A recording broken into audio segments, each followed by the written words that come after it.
at 3:30 to 4. So if any of you are interested, please let me know after. So today our guest speaker is Dr. Hoifung Poon, and he's the Director of Precision Health NLP at Microsoft Research and an affiliated professor at UW Medical School. He leads Project Hanover, which is with an overarching goal of advancing machine reading with precision for health by combining probabilistic logic and deep learning. And he has given tutorials and has had various best paper awards on these topics in various conferences. And so let's welcome our guest speaker. Thanks a lot. Can everybody hear me okay? Great. So thanks a lot for the kind intro, and thanks Nanyun for inviting me. You will see that Nanyun is actually responsible for some of the work I'm going to talk about. So thank you for still talking about it. So as Emily mentioned, I'm going to tell you a little bit about what we have been doing in Microsoft Research on the topic. Basically, essentially, starting a bunch of years ago back in my grad school, I'm sort of training as a machine learning and NLP person, and I was kind of thinking, hey, can we apply some of those technology into biomedicine? So that basically led us down to this rabbit hole, and as you can see, it's actually a very fun rabbit hole. I will first sort of introduce a little bit about what is precision medicine, why this becomes such an exciting area, and more crucially for this crowd, right, why NLP has anything to do with precision medicine or cancer and other things, right?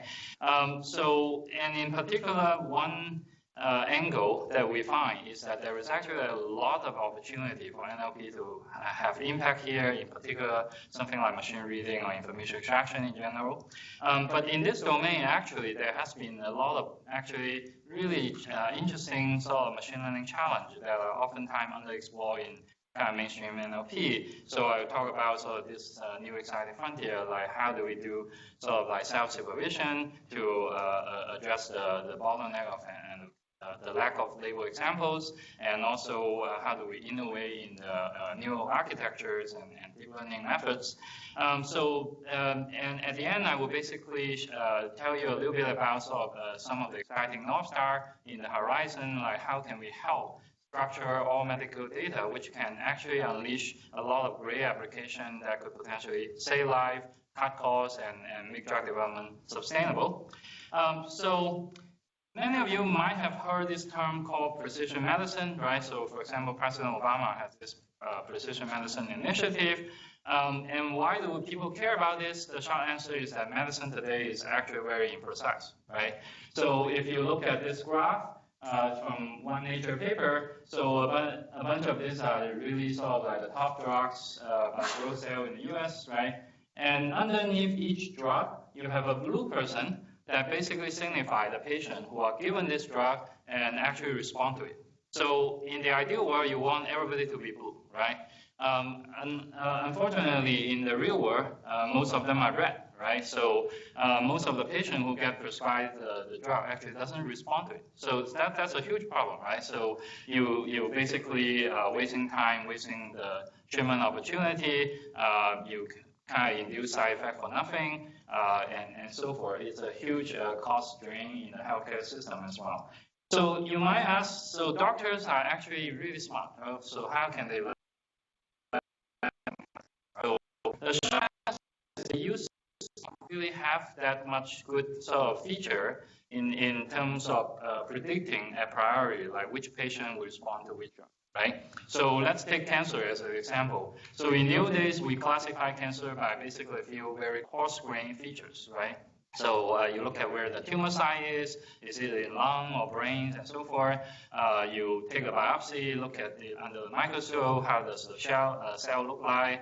You take a CT scan, look at how big is the tumor, what's the shapes and so forth. So those are very, very coarse-grained features. And from a machine learning point of view, that's a classic underfitting problem, right? So you don't really have sufficient feature to separate those patients. So the exciting thing nowadays is that the advent of big data in medicine that actually allow us, at least in principle, to separate the patient down to the individual level, right? So again, let's take cancer as an example in the genomic domain, right? So the advance there is really sort of astounding, right? So if you wind back 20 years ago, back when President Clinton announced the conclusion of the Human Genome Project, right? At that time, it cost billions of dollars and over a decade to sequence a couple genome, human genome, right? So nowadays, you can sequence a human genome for well under $1,000. You can train a high schooler to actually do that within a couple of days, right? So in cancer, in particular, from cancer biology, we know that cancer basically are driven by the gene mutation inside the tumor, right? So when you sequence them, you literally now actually have access to the source code for the cancer, right? So now you basically have the potential to kind of like separate the patient down to the individual level, right? There is also another really exciting disruption I will get to towards the end, which is actually the electronic medical records, which means like your medical record get actually digitized, right? So nowadays we take it for granted because it's basically in the US it's like universal adoption. But 20 years ago, actually the adoption rate is very, very low, right? So when a lot of those information are now captured in the digital form, it's also another very important sort of disruption that enable a lot of things. So I will talk about it a little bit later. But now let's first focus on cancer and genomics and what can this enable us to do. One thing that enables us to do is that because it gets so cheap, right? So big cancer center like Sloan-Kettering, they already basically sequence every tumor, right? So any incoming cancer patient, they just sequence the tumor, figure out what are the gene mutations. So you know all the secrets are basically, like majority of the secrets are there, right? The challenge, however, is that this is also a kind of a classic kind of information overload problem, right? So the human genome has 20,000 genes, and there has been millions of variations, like the mutations that have been observed, most of which we are still figuring out what they're doing, right?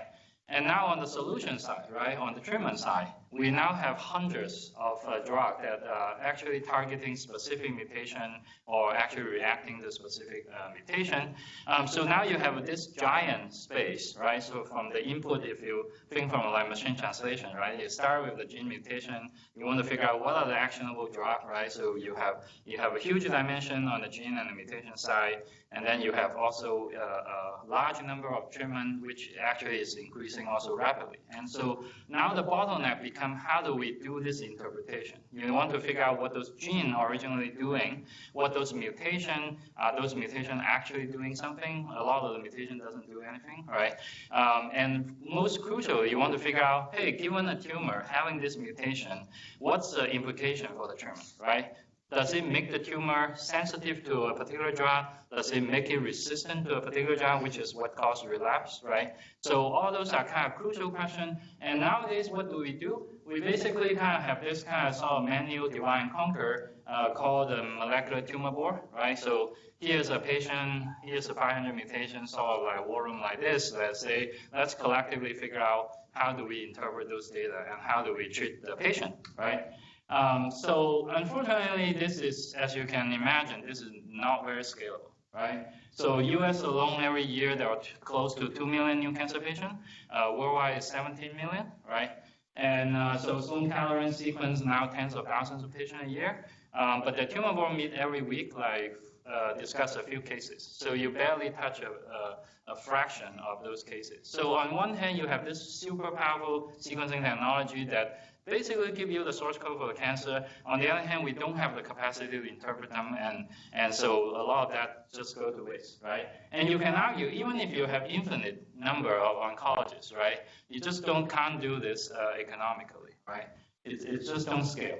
So one of the big questions, why this doctor actually have to spend so much time is because they need to do a lot of homework, right? So they need to actually figure out what are those genes doing, what are the mutation doing, what are the relevant drugs. A lot of them are actually in this exploding research literature because we're finding more and more of them, their population and so forth. So these guys need to catch up with the literature on those relevant knowledge. And so in the absence of better tool, right, they resort to manual efforts, right? So Sloan-Kettering basically hired this giant team. Their full-time job is to read PubMed papers and then try to curate those relevant knowledge, right? Ask you a question? Yes. I'm fascinated by this 3-hour session where they look at a sequence of a tumor and figure out how it could be treated. So presumably they're not actually looking at the sequence, right? Like there's some intermediate representation that they've already got. In what's happening in the sequencing, the first step is kind of like all chemistry, right? Chemistry and imaging happening in the sequencer, and what you output a bunch of like short reads and so forth, and people do alignments and so forth. At the end of it, this is what's called variant calling, right? So you have basically this tumor sequence. You basically condense the information into a few kilobytes, which is like what are the gene, what mutation are happening in this tumor genome. So you basically say what are the difference between the tumor cell and the normal cell, right? So you reduce that to, let's say, a few hundred mutations. It depends on the tumor types, right? Like lung cancer, skin cancer, they have a lot more mutation. Blood cancer have fewer, and so forth. So those are actually the source for the tumor board to look at, right? So you can think about, I mean, there are lots of fine-grained subtlety, but at a very high level, you can think about that's largely the input, right? So the gene is in the dimension of 20,000, right? So any number of those genes can get mutation, and then in the mutation side, specifically what are the mutation in those, and that's what they're starting for. Thanks. And feel free to interrupt me anytime with questions and comments. Right. So this has become so this is how the tumor board tried to address this problem by basically brute force manual effort. This is all good except for kind of a small problem, which is that there are just too many papers out there, right? So every minute I'm speaking here, there are 2 new papers pop up in PubMed, right? And every day there are 4,000 new papers. So imagine you have to read 10 ACL proceeding every day, right? So that's basically the what this guy have to do. And I asked one of our collaborators, their lead curator, like how many papers do you curate every day, right? So she said that it's about 4 or 5 papers, right? So each paper can take 1 or 2 hours, right? So that's kind of like the challenge in this domain. So as an NLP person, that the light bulb obviously lights up now, right? So you have tons of text, right? You have this really valuable information, sometimes could mean life or death, that actually is so valuable that people actually now hire these highly trained people. A lot of them are MD or PhDs and so forth to actually try to extract those information, right? So now if you can do something like machine reading or information extraction to help them curate faster, right? So that obviously can potentially have a lot of impact. So that's what our Project Hanover is kind of like largely at a nutshell. That's what we have been trying to focus on. So concretely, right? So you may have a PubMed paper that start by saying, hey, we are starting a patient cohort with this gene EGFR, and this is the typical way you denote a mutation, right? Literally just a character change in the amino acid sequence, right? So this is like the offset. You're going from one amino acid to another amino acid because of the mutation, right? So those are kind of like the characteristic of the patient cohort. And then you said, hey, we give them a new drug called gefitinib. This is one of the targeted therapy, and then they show some partial response, right? Now, from this piece of text, what you want to extract is actually if a tumor have this kind of gene and mutation, then gefitinib could be potentially used to treat this tumor, right? So you want to extract this kind of structured information, and obviously those are what the tumor board will basically rely on. And so that's a machine reading problem for this crowd. I don't need to, yes? Talk about the tumor review board, and then you start talking about machine reading. Could you comment a little bit on the connections or transitions from machine reading? Right. So at a nutshell, right? So as we discussed a little bit earlier, so the input to the tumor board, right, at least in one dimension on the genomic level, is basically this kind of pairs, right? So the tumor board basically come from the outcome from the sequencer. Basically, like this is a gene, right? And then this is a mutation, right? So you think about abstractly, you got a list of this gene mutation list.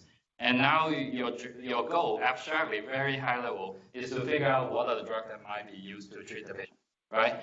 So that's why this kind of knowledge will be important, right? So sometimes if you miss a fact, you might actually miss the hope to treat the patient there, right? So this extraction problem is the machine reading problem, right? The end result of this are basically the knowledge base that you can now give to the tumor board, right? So that's what all these guys are basically trying to do, right? All this guy, what they're trying to do is essentially to tackle this sort of like human reading problem, right? And now you can imagine basically your query at the tumor board side is like you get a list of this guy. Now, if you already have a knowledge base, you can just do a trivial database join. Okay, and I assume you simplify the problem because here the treatment doesn't condition on the patient, right? It just condition on only the gene and the you can think about those gene mutation as the representation of the patient, right? But think about like why medicine used to be very imprecise is because you don't have this kind of fine-grained features, right? In the past, you have like, okay, lung cancer, and then small cell lung cancer, right? And then stage 2 or something, right? Those are the only feature you have. Now you actually literally have down to like all this like 20,000 gene, millions of mutation level, right? But I assume your example is also simplified in that it does not include, what percentage responds and what the response is. Exactly. Is it making a little bit better or actually worse? Absolutely. So in the real world, there's probably a few more slots. Absolutely. So we basically start from like think about from the minimal viable product point of view, right? So what is the 80-20 thing that we can first tackle to actually help them, right? So we kind of focus on the most minimal dimension will be drug gene mutation. But then now once you got this, then they start to ask a bunch of additional questions, right? So, and we'll get back to the end of it with some example, but you're exactly right. Like, you want to figure out what's actually the degree of the response. You also want to ask, like, what kind of cancer is this? Because that context are also often important, right? You also want to ask, like, how do you get this kind of finding, right? So is it a human trial, or is it a mice trial, or is it a cell line, and so forth, right? And if it's a human trial, how big is the sample, right? So all those are contextual information that are actually crucial for the tumor board. But you can think about this is sort of like kind of a lead sort of like lead dimensions, right? Like once you figure out this thing, then you can go to. Thing about the problem is like you have 4,000 papers here, and actually a lot of them don't talk about anything like so this, just to narrow down the search for exactly. So you can first figure out the crucial dimension, figure out this fact first. Now those will shrink you down to maybe 50 candidate facts, and now they will go in each of them to figure out those additional dimensions, right? You can also think about we are creating more job for us down the road, right? Because once we get the drug gene mutation, then the biology literally asks the same question you just asked. It's like, can you get me also the cancer type? Can you get me like what kind of trial that is, and so forth. Those are additional machine reading problems, right? Any other questions? The first challenge, obviously, as you all well know, is that we are all very creative writers, right? We try to write things in different way, right? So here are just a few ways to say the tumor suppressor can inhibit this apoptosis pathway. And if you look at a very small set of abstracts, right, and said, hey, how many times a word have been used to denote this kind of negative regulation, you can see there is already a long tail here, right? So on the other hand, the same expression can also mean completely different things, right? So the first amusing fact that I find out in biomedicine is that there is actually a gene called PDF, right? So if you're a machine reader, you saw a PDF and you're wondering, hey, is this a text format, or is it a gene? Is it a probability density function or something, right? So those are really sort of like conventional challenge that you and I have deal with daily, right? But there is also some additional things that oftentimes we overlook in standard newswire or web domain, right? So oftentimes, first of all, if you look at there is a lot of amazing work in NLP about information extraction and machine readings and so forth. But a lot of them are focusing on, for example, binary relation, right? So if you have Microsoft acquire LinkedIn, you have two arguments, and oftentimes you're focusing on single sentences and so forth, right? So that makes a lot of sense in newswire and web domain. But when you go to biomed, first thing you start to notice is that you actually need to extract more complex relation, right? So just like the discussion we have, like even drop gene mutation, that's often not enough. You want to add additional relation, N-ary relation. But once you go into this more complex relational domain, then those things don't really behave. They don't get actually crammed into a sentence or something, right? So for example, it's oftentimes they will start by talking about a gene, a mutation, right, upfront, and then they will talk about some drugs, right, and the response that you care about. But then they never mention the gene anywhere, right? Sometimes they don't even mention the mutation anymore, right? So now, in order to extract this string, you actually need to actually get the relation actually spanning a large swath of text, right? So how can you deal with this? Because naive method will actually run into lots of noise, right? Because if you arbitrarily look at any mention in a document, chances are they are not really talking about relation. So how do you deal with this kind of challenge? And obviously we have very powerful tool in machine learning. But the standard paradigm requires a lot of label examples, and deep learning have particular big appetite for that, right? In standard newswire and web domain, we have very powerful tool, which is the crowdsourcing. So that's how we create all the squads and image nets and so forth, right? When you go to biomedicine, it becomes much harder, right? So imagining you ask the Turker to help you read the genetic papers or interpret the CT scan for you, that would be a big challenge. So we need to figure out sort of like, how can we deal with the lack of label example? There is no magic in the world, so if we don't have label example, we need to compensate some way. So that basically leads us to one of sort of the big exciting frontier is that how can we address this bottleneck, right? So if we have lots of label example, we have tons of toolbox that we know how to throw at the problem, but we often don't have this, right? Especially in biomedicine. So one of the obvious ideas is that let's kind of try to create some free lunch, right? So we have lots of unlabeled text in any domain, right? And also, because the state is high, there is oftentimes a lot of structure, sort of information, the prior knowledge that are available in the domain, right? So the question is like, can you basically create a recipe, right, using those domain knowledge to hallucinate lots of noise, noisy label example in the unlabeled text, right? So in that way, then you basically can cook your free meal by yourself, and now you can bootstrap a reasonable machine reader to start with. So that has been kind of like what we have been focusing on over the years. We start with doing a bunch of work in fundamental biology, like how genes regulate each other and so forth. And more recently, we focus a lot more on the translational aspect, how to actually extract this kind of actionable information so that we can actually go end-to-end into like clinical practice to help clinical practice. So a lot of you probably are already familiar with distance supervision. Some of you have actually done really nice work there. So I would just go over it very quickly, right? So as we have seen earlier, right? So when people don't have good tools, they basically said, let's try to hire folks or to manually curate, right? So this is actually a knowledge base that actually the National Cancer Institute kind of talked to the Nature publishing group, the editors, that they asked them, well, you guys your main job is reading papers, right? So why don't you actually help us to actually populate a knowledge base, right?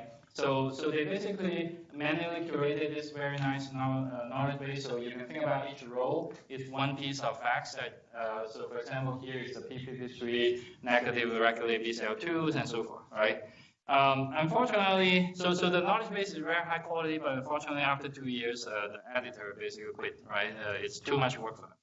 So in biomedicine, that's actually very often the case, right? So you got some funding, you said, let's hire a bunch of folks to curate this knowledge base, your funding run out, okay, sorry, the knowledge base goes obsolete, right? But these are oftentimes in the public domain, so the question is that can we actually turn them into free lunch for us? So obviously the obvious idea in this situation is that if we know a fact about two entities, and then we can actually find out they appear close by, then we can take a leap of faith to say, let's pretend that this is a positive example for this relation, right? So obviously, there could be a million ways this could fail, right? You could have false positive because the two entities appear co-occur for some other reason. But the good thing about statistical learning is that it's actually have a built-in robustness, right? So it's okay to have some noise as long as the signal actually outweighs the noise. It can already sort of learn a good thing. So even in the very sort of straightforward distance distribution, as you can see, you will see later, it already actually do some pretty interesting work.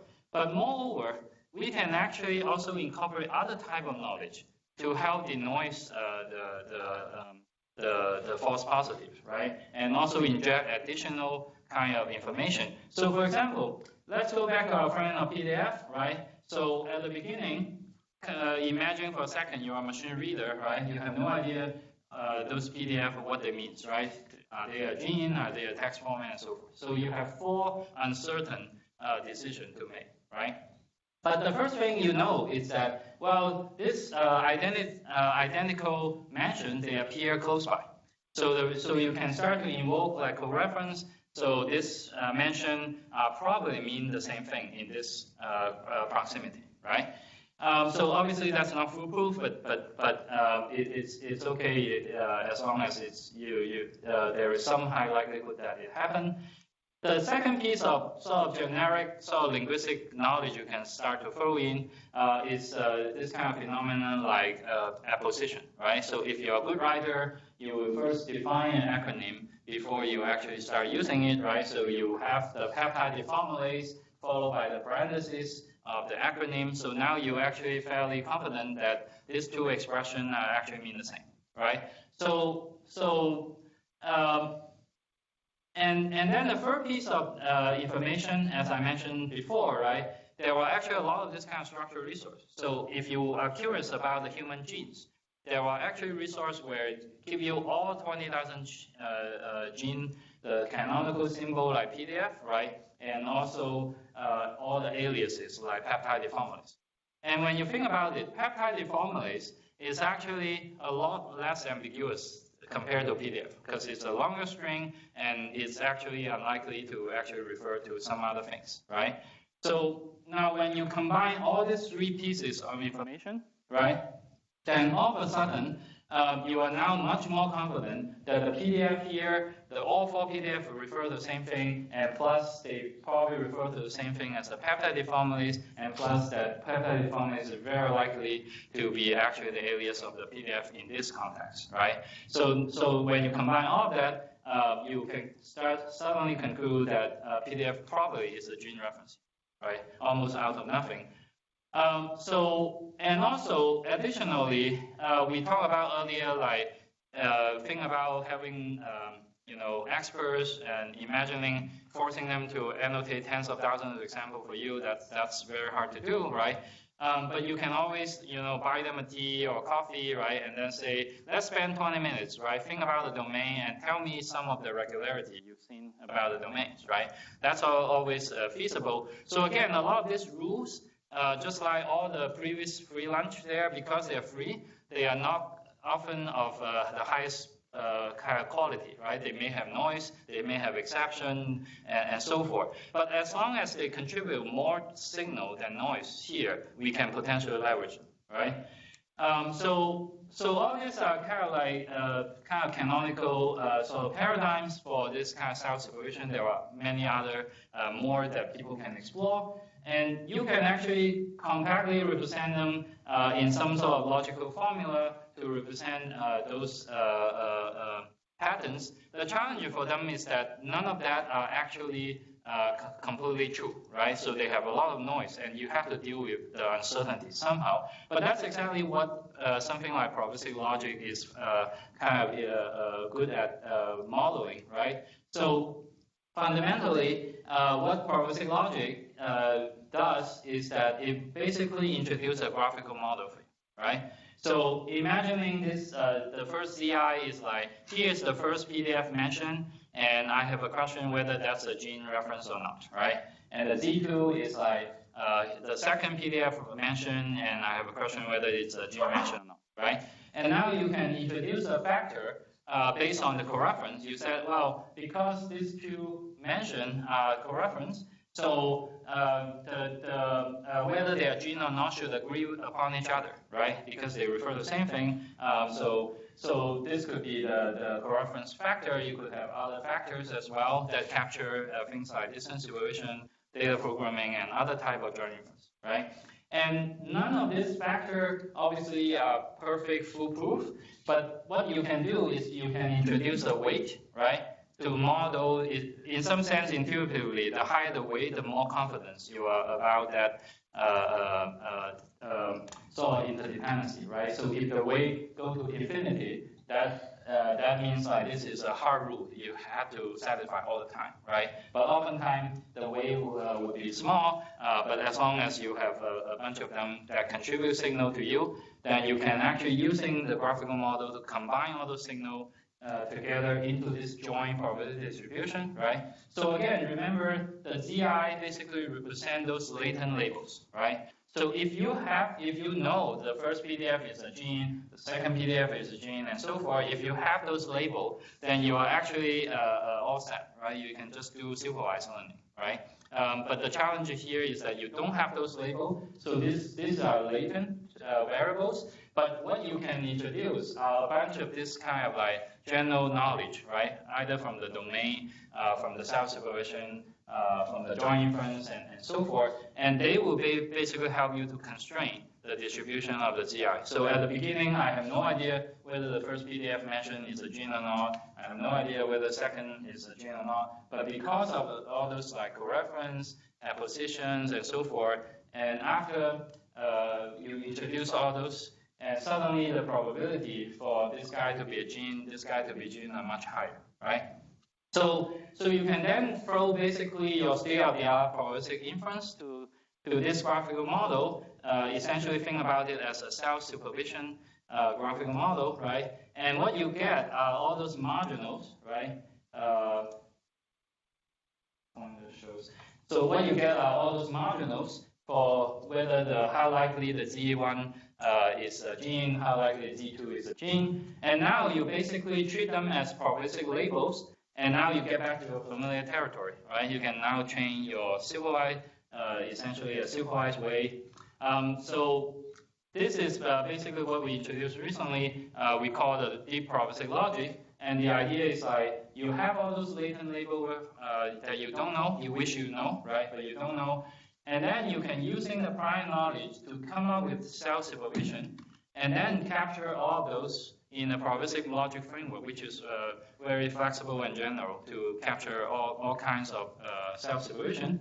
And then you basically combine all of them to cook up the probabilistic label for all those latent variables, and now you basically train a deep neural network. And you can actually also iterate a little bit to fix some of the error or uncertain parameter here, right?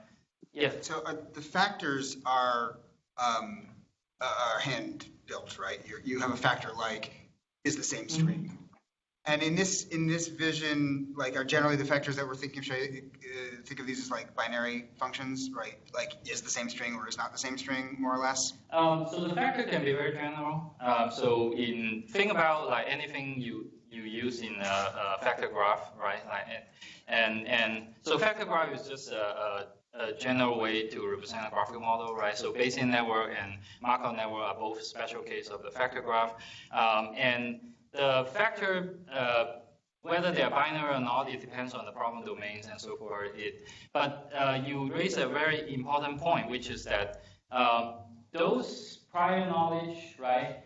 These are basically handpicked, but those handpicked, they could be generic patterns. Right, yeah. Right. So they could be like anytime you have these two guys be co-referent, then the label should be the same, right? So And then are you being sparse and specific about the connections between the latent variables, or should I read this to mean it's actually fully connected and all factors are going over all? Oh, no. Well, the graphical model, the whole idea is like you want to represent a joint distribution of those variables. I mean, the simplest way is that we write a probabilistic table, right? So for all combination. But now you have an exponential explosion, right? So the whole idea is that you can actually introduce this factor that actually only cover a small subset of the variables. So you can have like one factor that only cover, let's say, 2 variables, right? You have another factor that cover another 2 variables. And you're specifying what those are. Yeah. But another thing I want to pick up on what you alluded to is like, what we actually imagining down the road is like, we start with, so we try to rack our brain, right? Like, let's cook up some self-supervision free lunch, and we have our initial probabilistic logic, right? Now, certainly you have a lot of general pattern like reference and so forth. Those are kind of like ingredient that you can actually introduce. But you can also imagining some sort of interactive learning interface where you can actually have some bootstrap initial self-supervision, but now the physicians or the domain, the stakeholder, they look at the end result, they said, well, this is just keep producing crap, right? And I know how to fix it, right? So they can start to actually introduce additional factors and to put in the system. And also you can imagine actually even down the road, you can also imagine tie this to some sort of like explainable AI, like once we learn a deep neural network and can it uncover some of the pattern and then proposing those as possible candidate self-supervision as well. Yeah. Sorry, so the outcome of your deep learning module, is it like a kind of interaction between proteins, or it's a named entity? Yeah, it can be anything. So think about what your end task is, right? If you care about like entity recognition, entity linking, relation extraction, and so forth. I'm interested in extracting relationships. So the yeah. learning there will give me. Yeah. So literally, that's what we do, right? So we have a neural network that try to basically do a relation extraction. That's a task we care about. We see before, right? The challenge is that we don't have the label. Right. So this part is basically try to hallucinate a label. But once you have that, the label, for example, like in this paragraph, right, like you see earlier, like the gefitinib can be used to treat like EGFR, LA58, like things like that, right? So now that's a relation extraction problem, right? You basically say, given this piece of text and given this drug gene mutation mentioned, is this relation mentioned? Right, so that's what this thing is, right? So if we have a lot of label example, then the problem is true. You can run your favorite LSTM or whatever, right? So the problem is that we don't have those. So the idea is like we introduce those factors to hallucinate those labels. But once you have those probabilistic label, you train the deep neural network, you forget about all those self-supervision, right? At that time, you can just use your deep neural network just like before, right? Any other questions?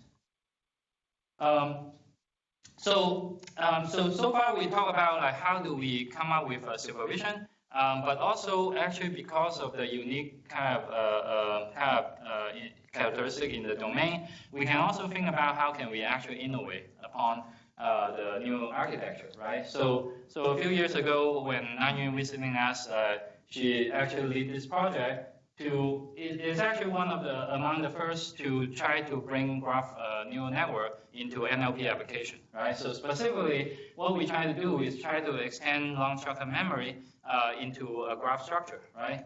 So many of you should be very familiar with this. So recurrent neural network, you have a word sequence, right? You got the embedding layer, and then you try to learn this contextual hidden representation, right? And the crucial part of that is the recurrent unit, where your latent representation for a word is dependent on both the word embedding and also the latent representation in the preceding word, right? So you always sort of like depending on the previous word, in terms of the latent representation. So this is kind of fine to some extent, except that we recognize that the sentence could have a lot of long-range dependency, right? You could have a very complex sentence when the things that actually have some sort of interaction could be very, very far apart, right? And secondly is that before this deep learning era, right, our community actually have spent a lot of brain power collectively to figure out what those linguistic analysis is about, right? So the idea is like, can we actually treat those linguistic analysis, like for example, syntactic parser, coref, discourse parsing, can we treat those also as a kind of free lunch, right? So what they enable us is to, in some sense, tell us, so think about sort of like, if you have a blur, right, you just try to wire every pairwise connection, right? But what this kind of linguistic structure give you is that give you actually a sparse attention, right? So it tells you can probably introduce some information highway across the sort of the long range dependency, and now make the modeling much easier, right? So if you only have a linear train, now you have to go all the way to pass on along the information to relevant parties. But if you have actually this kind of information highway, that kind of modeling would be much easier, right? So that's kind of the whole motivation of the graph LSTM, and technically it's actually pretty easy to do. We just need to manipulate the recurrent unit, so introduce additional recurrent unit whenever you have this kind of long-range dependency as well, right? So that's the graph LSTM. We also talk about this challenge in the document level, N-ary relation extraction modeling, right? And the challenge here is that if you have, for example, if you care about the drug, the gene, the mutation, right? And if they happen to appear close by, like let's say they appear in a sentence or a paragraph, then you just have use your whatever your well-known stuff, right? You can run LSTM, you can put a birth these days, right? And then you can go to make the prediction, right? You can say, hey, is this relation mentions, right? Unfortunately, oftentimes they don't actually occur close by, right? But oftentimes they actually, the fragment of the relation, the partial relation actually do appear close by, right? So maybe you have one paragraph that talk about a drug and the gene. Maybe you have another paragraph talk about the gene and the mutation and so forth, right? So now the question is that, can we actually combining all those fragmented information and pooling all those information into a document level representation of the relation, right? So that's a sort of like exactly one of our most recent work we call multiscale representation learning. So the whole idea is like, we basically look at each linguistic unit, like it could be a sentence, could be a paragraph, and so forth. And then we basically say, hey, I don't have to demand that all the N-ary arguments are all there, right? As long as you have some of that there, I will try to build a latent representation for that, right? But obviously the color coding here signify different kind of partial representation, right? So for example, the yellow would be if you have a drug and a gene close by, right? You may have also here, and then you could have a gene and a mutation. And then you, at the whole document level, you now try to aggregate those partial information, right, into a sort of a global document level representation. And now this becomes your final feature for your relation classification, right? So that's how we try to basically accomplish two things, right? One thing is that in this domain, recall is very important, right? Because if you actually miss out something, right, then it could be actually a life or death location. So we really want to boost the recall. And in order to do that, so in the past, I'm looking at local unit, when all of those arguments appear together, then we will miss out a lot of cases when they never co-occur, right? So in this way, we can actually boost the recall, because even in the case when they never co-occur, right, we can model the partial co-occurrence and actually still be able to try to make a classification. But also somewhat surprisingly is that because we are aggregating all this kind of weak signal across the document, it actually also helps the precision as well. And from hindsight, is probably less surprising because you are able to now harness all this weak signal and put them together, right? So let's look at some. Yeah. To make sure I understand, so basically you are saying that instead of co-occurrence happening inside a sentence, now if it can also happen inside a document. So let's say if you see the names of the proteins in a document, then that will be an instance of. Yeah. So how it can then help the precision at all? I mean. Yeah. So basically think about it like what the final prediction is, right? So the final prediction will be basically like given this particular drug, gene, mutation, triple, right? So now our prediction is actually at an entity level, right? So most of the information extraction are at the mention level, right? We will say this particular mention triple, whether this particular mention triple represent a relation. Here we are actually doing something differently. We are basically saying at the document level, we know that these three things co-occur inside the whole document, right? So then we're trying to make a prediction to say, we try to classify, does this document dating this relation we care about among these three entities, right? So now if we still do in the traditional way, right, then as long as they are not co-occur nearby, then we are hosts, right? We basically we basically give up all at all, right? That's true, but let's say if your document describes one such interaction, like between most biology papers, they mention, tens of protein names, right? Yes. So which means that you'll have 9 other kind of false positive interactions in the document. Right. That seems to be just too much noise. Yeah, that's exactly what I mean by why the document level extraction can be very challenging, right? Because like if you just put these two guys in a sentence, there is a much higher likelihood that you are talking about a relation here.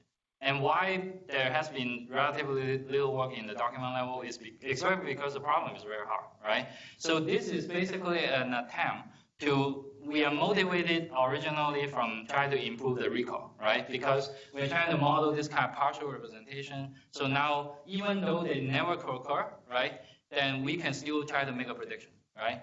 But then we run into a problem exactly like you said. It's like if we do a very trivial, sort of straightforward way, then you will run into this huge noise problem.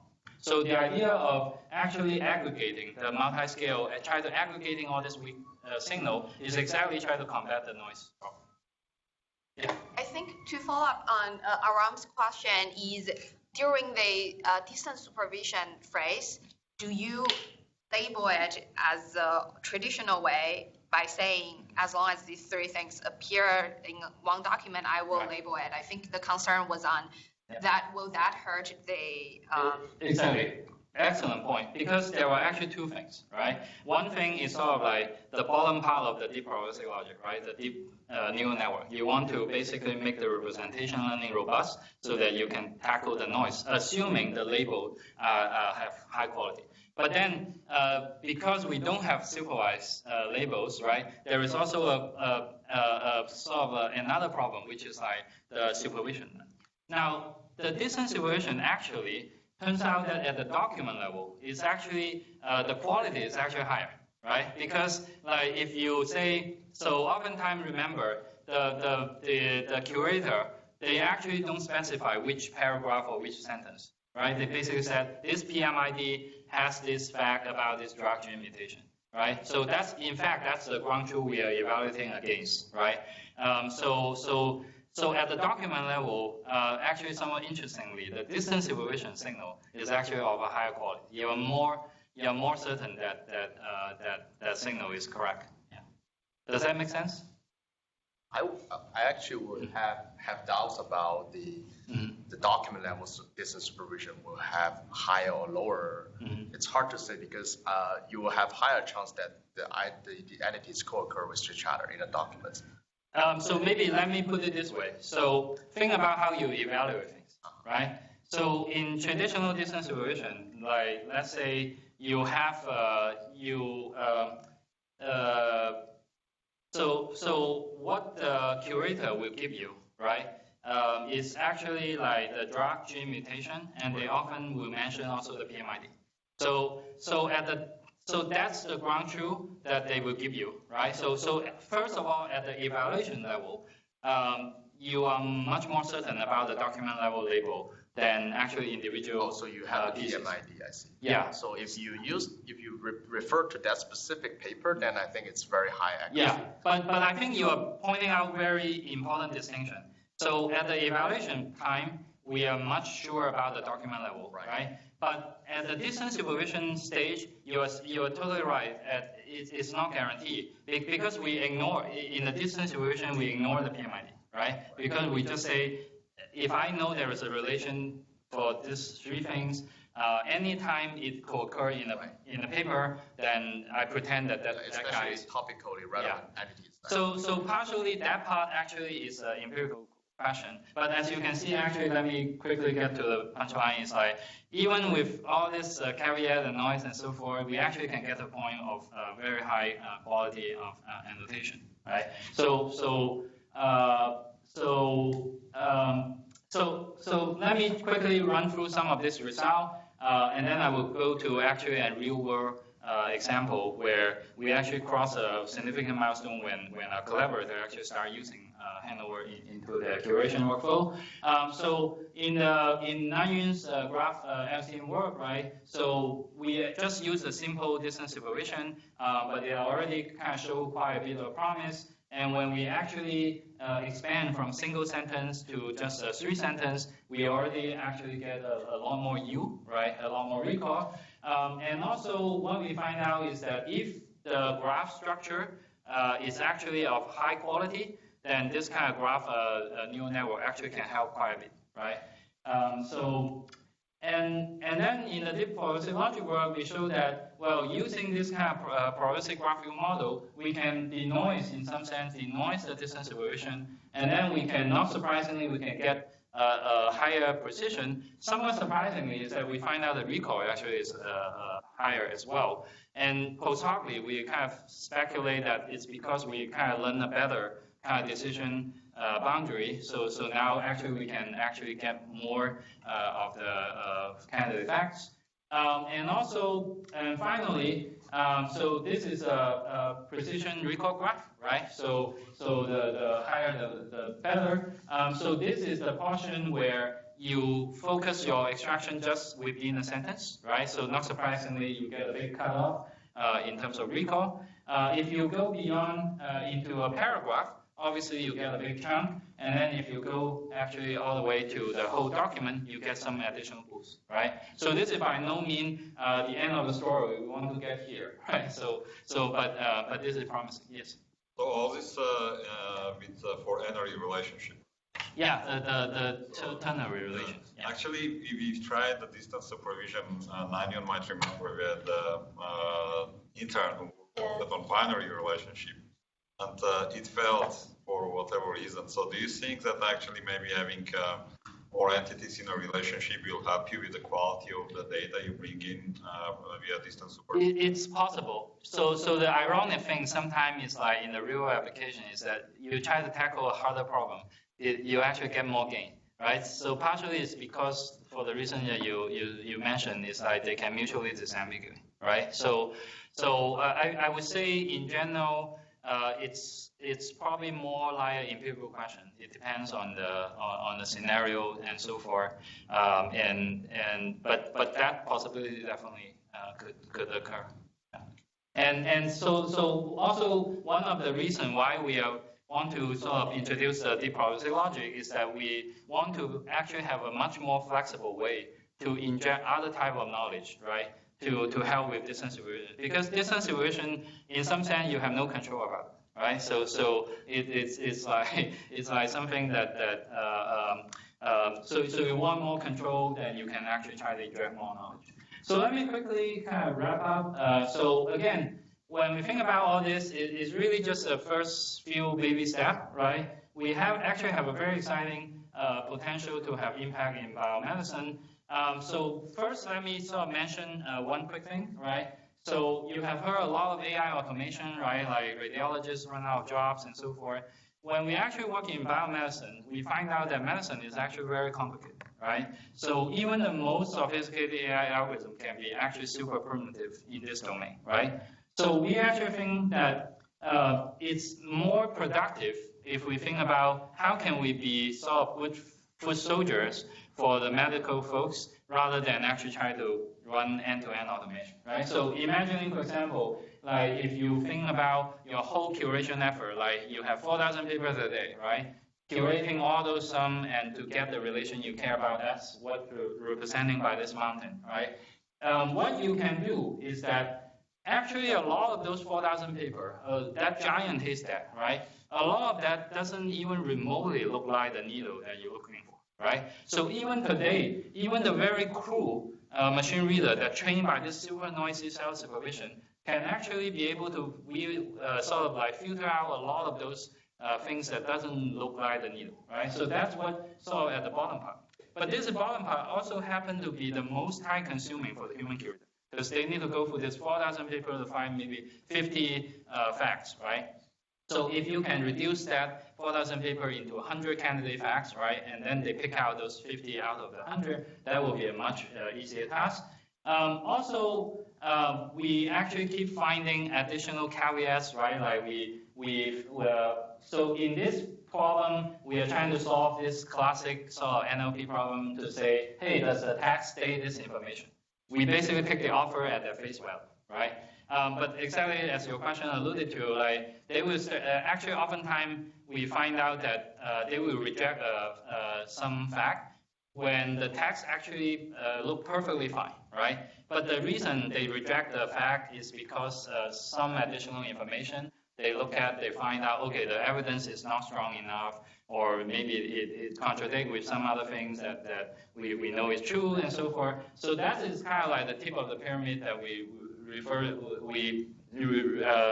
it to the human experts, right? And but those are actually the less of the effort. So that's kind of like our worldview about this assisted curation. The whole idea is that we try to make those curators superpower. So this is one of the actually our prototype system that actually is running. So you can basically think about like you have 4,000 paper, right? The machine reader can process them in seconds, and now gather all these candidate facts. Each of this is a candidate facts, right? It's about a drug.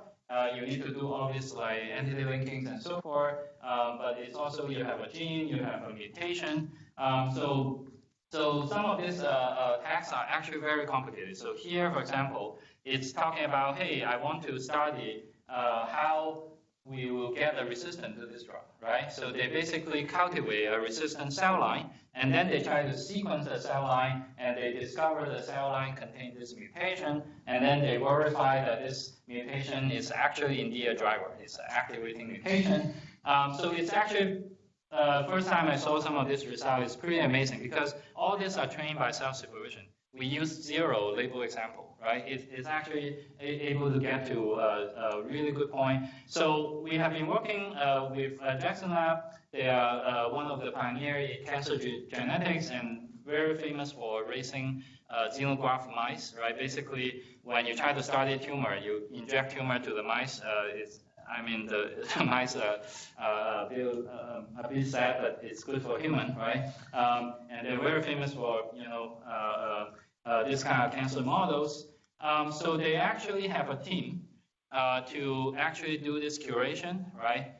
They have lots of users, and most recently we basically crossed this threshold. So we have been working with them for over 2 years. We have been pretty quiet about it.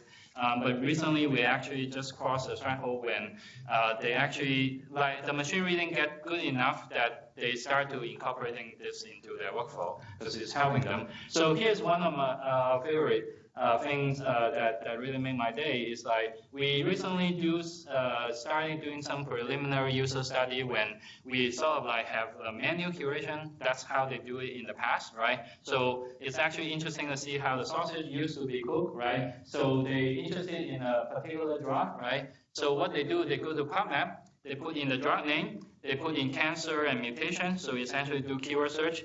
what they give you is like 800 papers, right? So literally they put those 800 PMID into an Excel spreadsheet. That's your homework assignment, right?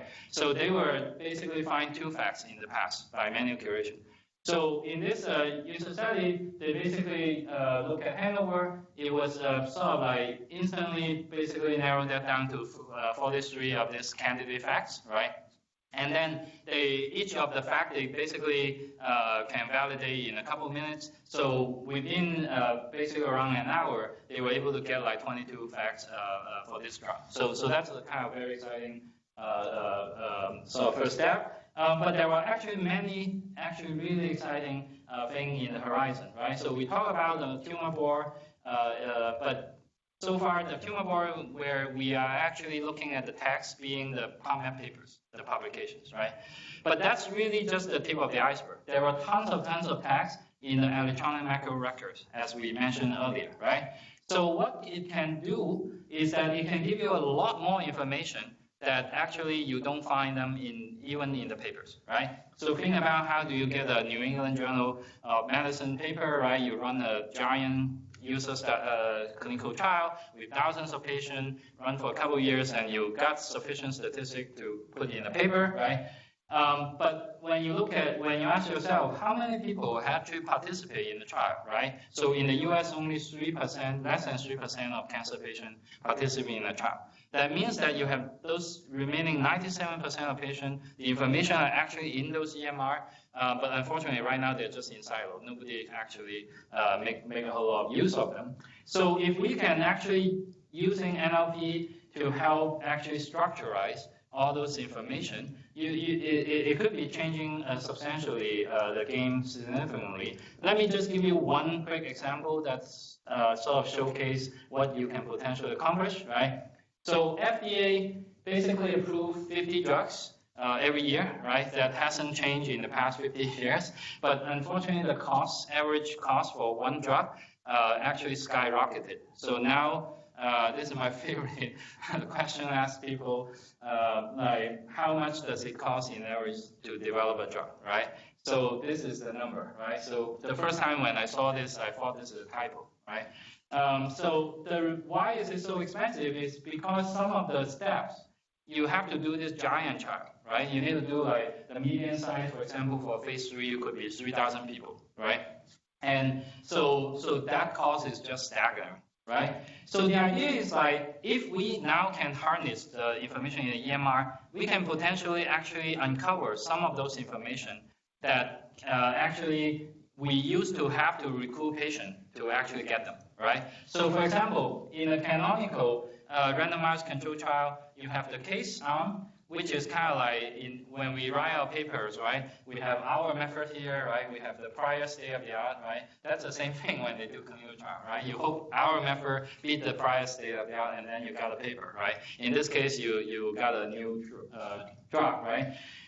So the control, which is sort of the prior state of the art by definition, they are just the standard of care. That means that those are actually how people are currently already treating patients in the clinics, right? So that means that right now we are spending hundreds of millions of dollars to recruit thousands of patients to get this statistic, but actually those data points are potentially already in the EMR in some sense for free, right? So now if you can unlock that, you can cut the cost by a lot. And so this is no longer a pipe dream. So last year there was this company get acquired by a big pharma for $2 billion. And the reason is because they show that in a couple pivotal studies that you can in fact do this kind of virtual control, right? So you actually look at the EMR and you can gather the statistics that are actually comparable to the statistics you will gather in the actual trial when you actually recruit patients, right? So that's a big deal. And now how do they do this, right? Not surprisingly, they basically hire hundreds of abstractors to just manually read the EMR and get those information. So for each patient, it could cost 2-3 hours, right? Some of the cancer type could cost up to 10 hours to abstract a single patient, right? So the opportunity here for NLP is huge, right? So there are a lot more opportunity. I will not go into that. These are the guys that actually do the job, right? I'm just giving PowerPoint these days. But most importantly, over the years, we have a lot of collaborators, right, that help inspire our gender, help actually shape our genders, in some cases actually deeply collaborate with us. So without them, we will not be able to do anything like this. So thank you. I know I run out of time, so sorry about that. And you guys have already asked quite a bit good question. Do you, if there was maybe a quick couple question, and then we can also talk more offline. I think we are covered. Okay, thank you. So again, if you want to, Dr. Poon, just let me know at 3:30. There's still one slot. Okay. Office. Sure, yeah. Where do we meet? I can. In the hallway? I can meet here. What time do we officially have for